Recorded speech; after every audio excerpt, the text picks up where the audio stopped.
কনকনে শীতে দুস্থ অসহায়দের পাশে দাঁড়িয়ে মানবিক কর্মসূচি নিল জয়পুর বিধানসভার এক ডাকে পরিচিত তৃণমূলের একনিষ্ঠ সৈনিক দিব্যজ্যোতি সিংহদেও। সোমবার সকালে ঝালদা ২ নম্বর ব্লকের টিমাংদা গ্রামের দুস্থ অসহায়দের হাতে বেশ কয়েকটি কম্বল তুলে দিল তৃণমূল কংগ্রেসের একনিষ্ঠ সৈনিক দিব্যজ্যোতি সিংহদেও। তিনি জানান, টিমাংদা গ্রামের কিছু বিকলাঙ্গ, অন্ধ ও অসহায় মানুষজন, বৃদ্ধ বৃদ্ধাদের সাথে সামর্থ্য মতো কম্বল তুলে দেওয়া হলো।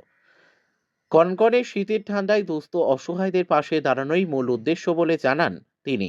দিব্যজ্যোতি বাবু আরও জানান, আগামী দিনও এই ধরনের সমাজসেবকমূলক কাজ চালু থাকবে। আজকে পুরুলিয়া জেলা জয়পুর বিধানসভার কোটশিলা ব্লকের ইমাংডা গ্রামে কিছু হ্যান্ডিক্রাফট, অসহায়, বিকলাঙ্গ মানুষদের, বৃদ্ধ বৃদ্ধাদের এই শীতের জন্য আমার সামর্থ্য মতো তাদের প্রত্যেকেরই হাতে কম্বল তুলে দিলাম। আমি দিব্যজ্যোতি সিংহদেও, জয়পুর। পুরুলিয়া থেকে সোমনাথ রায়ের রিপোর্ট, বিগ নিউজ বাংলা।